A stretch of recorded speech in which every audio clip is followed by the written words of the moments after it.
Bring out. What were you doing at the time? I was in the crib. I had ran inside for a minute. Like 5 minutes later, that's when that shit started popping out. So did the shots let you know something was wrong, or did you just think it was firecrackers? When I heard the first one, I thought it was a firecracker. You feel me? But then the consistency of it, I'm like, it ain't no firecracker. So I ran outside. Yeah. Respect that. I mean, that's peace. You got a good woman by your side, man. And so as far as that now, like, you feel very uncomfortable leaving your kids for that week, especially with everything going on. I did feel uncomfortable, but you know, like I said, the friend that was here with them, you know, she's been in their life their whole life. You know, it's my best friend, that's their aunt. You know, so I knew that my kids were good, and I had to make sure he was good. You know, with marriage, yes, your children are always first, but God, then your spouse, then your children, because your spouse stays with you forever. Your kids leave off. So, you know, I knew I had to be next to him. Right. I had FaceTime, so I could FaceTime my kids, and they understood for the most part that I was going to be with Daddy. They knew I wasn't just up and leaving them, but I had to sit by his side. Oh, I was home for like a day or two before I went up there. Okay. So, you know, they knew I was going to be with him. Right. You're setting up, making sure they're good before you get over there. Exactly, yes. Everything was situated over here, and they stayed home. They didn't leave their home. Yes. Okay. We just had pizza. Louder. So when you came outside, what was the first scene you seen? Well, as I'm running outside, I hear his wife screaming. You feel me? Like screaming his name and shit. I'm running down the steps to the front door. I hear his wife screaming. My man Gooch come bursting in the crib. You feel me?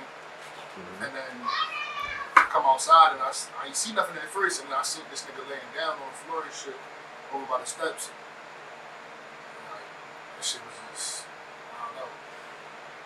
How long, Reese, now? When you first kind of like came to, like, were you kind of like really coherent about everything that was going on? How long was that? Say about a month? You talking about when I was still in the hospital? Yeah.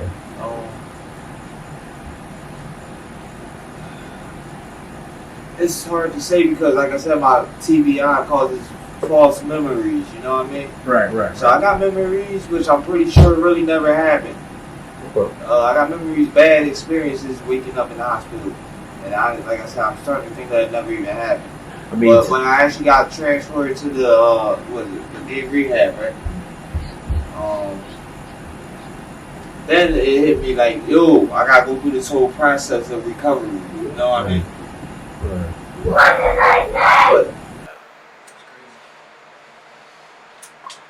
So when you seen him by the steps leading out, his wife was holding him? No, when I came out, she wasn't over there. Okay. So what was your first reaction to do? What to do? I ran over just to check. You mean to see what was going on? You feel me? It didn't register to me that he got hit. You feel me?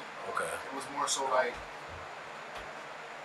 it wasn't until I got over there. You feel me? And the nigga turned his head like that, and that's when I seen the bullet hole and shit. Yeah. His wife brought me some. She brought me a blanket. I believe it was a blanket to put pressure on his head. Then Gooch came over with some puppy pads to try and hold that shit on his head. Okay. Still didn't realize the full, consequences of what happened to me, or what I was in for. Right. Lower your voice.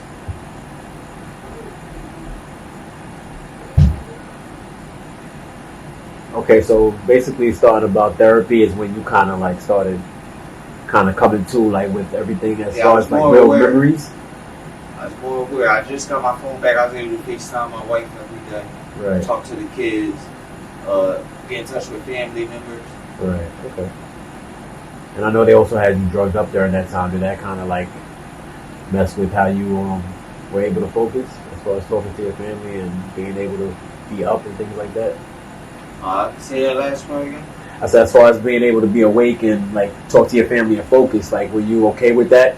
I know they had you on certain drugs in the hospital. They had me on this one drug that I wasn't able to focus, let alone stay awake. And what drug was that? Seroquel. Oh, hell yeah. Okay. How long did you apply pressure for? Up until the law came.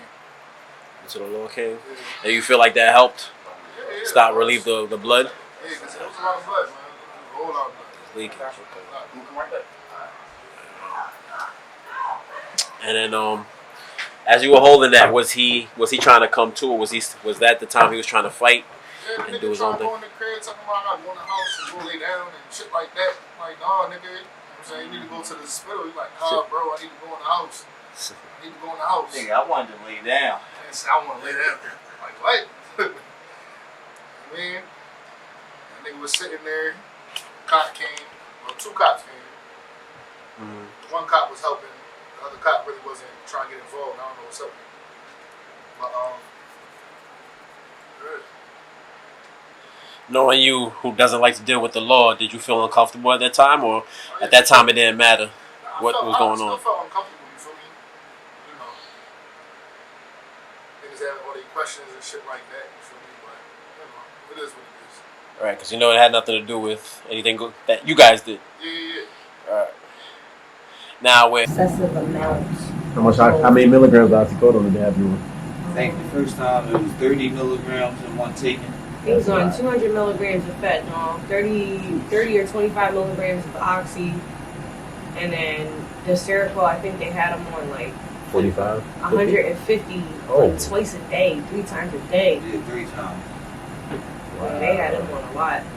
And I would like try to go to my physical therapy on that medication, and I would fall asleep in the middle of the session. Not to Right. mention he was on gabapentin as well, Neurontin. Yeah, for the nerve pain. Exactly, Yeah. and that makes you tired. And I mean, all of them. as well. Oxycodone, plus Everything. fentanyl. Which is Plus why I'm the getting him Seroquel. on now Right. is the gabapentin. He's off of most of everything but the gabapentin, and he'll take a 5 milligram of oxy. Right. all the beef, and stuff you talk about in your lyrics, and the life you've lived, being locked up. Was that like a first experience for you of seeing something like that? That, something Live? like that, so up close and personal, yeah. Okay. Yeah. So Happened what- to one of my folks, you feel me? So, yeah. So was it a little bit traumatizing in a sense, or was it just like a real experience? It's a real experience, you feel me? The first couple days after, you feel me, having little flashbacks of it, it really fucked my head up, you feel me? Right. I mean, that's my guy, man. I was hallucinating off of it because I stopped myself from the Seroquel. I ain't like how it made me tired in the middle of that. Right. Like, So I would refuse it. And they said one of the side effects of just stopping Ooh, that that hurt. Thank medication you. after being at such a high dosage would be hallucination and a bunch of depression. So I was going through all these side effects of stopping the medication. right. I ain't see my kids in over a month. I ain't see my wife in so long. I don't even know how she was doing. Right. Well, the Seroquel is for depression, but also, Yeah. So they finally, I had a breakdown. I wanted to sign myself out. I was just trying to get the fuck up out of there. Mhm. So all the doctors came in. They tried to work with me, and they finally, my caseworker managed to allow my wife and kids to see me 3 times a week. 3 times a week for an hour.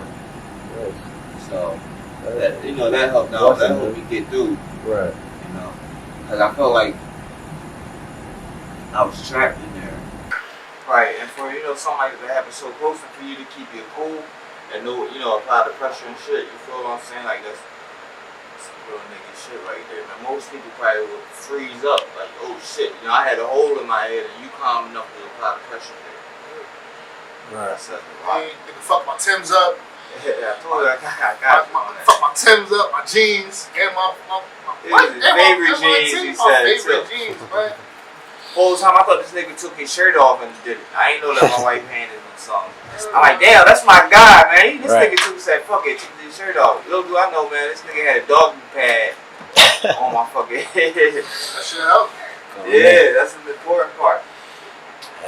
Now, Deuce, approaching that situation, does it change how you look at life or look at, how you approach the streets? I mean, niggas was already moving different to begin with, you feel me? So that was just more of a push to move even more cautious, you feel me? Because anything could happen at any given moment. Right. I couldn't get up. I couldn't just get up and walk. because I'm still getting used to my body. Right. You know, going to do therapy at least 3 times a day. Were there times you tried to get up and walk and you forgot, like, you know, the situation or things Yeah, like that? plenty of times. Did you end up falling? Huh? Did you end up falling at any time? There's one time when I thought I was gonna go to the bathroom. Jonas helped. And I finally convinced someone to just let me walk to the, because I wasn't trying to sit down on the commode or whatever. Right. Because, you know what I'm saying? I'm a man. I piss where I stand. Yeah. So yeah, I told him to let me up out the wheelchair, and he let me up. And I wanted to go take a step towards the toilet, and it's like my whole left side just weighed down, and Right. my leg felt like wobbly than a motherfucker. They call it Weak. wet noodle. Now, Reese, as far as that situation, does it approach? Oh, y'all sure? Oh, my bad. Y'all sure? You good, man? Go ahead, sit down, man. Good, you good. You're weak, man. It's all. But now you feel like, compared to then, how do you feel Compared to now? that, I feel very confident in myself and my movements. Man, I mean, I seen you come out the stairs, walk right down the stairs like it was nothing, man. Yeah. I be trying to practice on doing that myself. You know, I want to get back to being. It's all a mental thing. You know, this injury. Mind over matter is what a lot of people say. You know, Right. because your brain is the strongest thing in your body. And you're blessed, man, because, you know what I mean, like, to get hit in your brain and still have your brain intact, you know what I mean? Right. It's, like, some people, they get brain damage, you know, there's so many different things that happen, you know what I mean, to people in your position, you know what I mean? So it's like, Yeah, it's a blessing. Right. Yeah, that's my brother right here, man. Nice. He looked- Your real life brother? I Okay. was in a car accident with this nigga. Oh, damn. Damn, you was gonna put me out there like that? I ain't say it was you that motherfucking caused the accident. I just said it just happened. I was too. Tell you that. So, It's a blessing to walk away with a few injuries, you know what I mean? You know, Yeah, when I woke up in the That's what's hospital and I realized, like, yo, shit, I got shot in my head for real. Like, for real. Right. You know, I'm like, oh, shit, I'm Right. alive. You know, I'm touching my body, like, I'm here. Yeah. You know, they told me, you know, that's when they told me my skull. They took my skull off my head. Yeah. I'm like, I didn't know. I'm on FaceTime with my wife, and I'm like, this shit, like, babe, stop leaning on your brain. Right. And So I'm it was all open at the time. Huh? It was open at the time? Not before- open. It's just like all my skull is going right here. So Right. That's just my brain. So there's no protection, right? Yeah. So I'm like, what are you talking about? Right. Yeah, they had to remove your skull for emergency. Right, So what? right. Bro, I did for me to just realize that's a hard pill to swallow. Reese, how you compare this experience from your accident? Like, compared to your accident? Actually, it's similar in a lot of different ways. You know, as far as the difficulties with readjusting and learning how to walk and everything, just the road to recovery to getting back to myself. Freestyling, nigga. You know what I mean? Definitely big for a little like a Did freestyle. it? Nah, I wanted to talk loud, though. That's facts.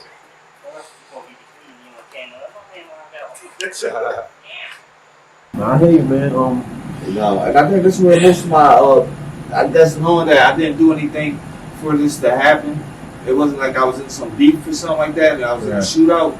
No, I was minding my own motherfucking business, and I just happened to catch a bullet to the head. Just that alone is hard to swallow, and it, you know, makes you angry. I was very angry and revengeful, you know, but I'm trying to take another way, you know what I mean? A better way. I know there's a better way, you know what I'm saying? Because I lost people to gun violence. Right. But yeah, man, it's got a lot of similarities. I mean, of course, this is way different than the broken leg. You know what I mean? I got a fucking bullet in my head. So that's a big concept to grasp right there alone. So, were you already dealing with the therapy from the accident? Yeah. So, you used to the therapy already? Yeah, I'm used to the therapy. I'm used to most of the stuff that they already got me doing. But you know, it's a good thing because I mean, I don't need them. I can do this shit on my own, so that way I'm still getting better on my own time. Yeah. Is the therapy now more painful though, or harder? Would you say? Yeah, only because I can't use my left side. You know what I mean? So some therapy need me to do it. It's frustrating because I really can't do it. You know, they say your brain controls all of your body. You know, I'm having my brain trying to tell my left side to move a certain way and it won't. And that shit get real frustrating. You know what I mean?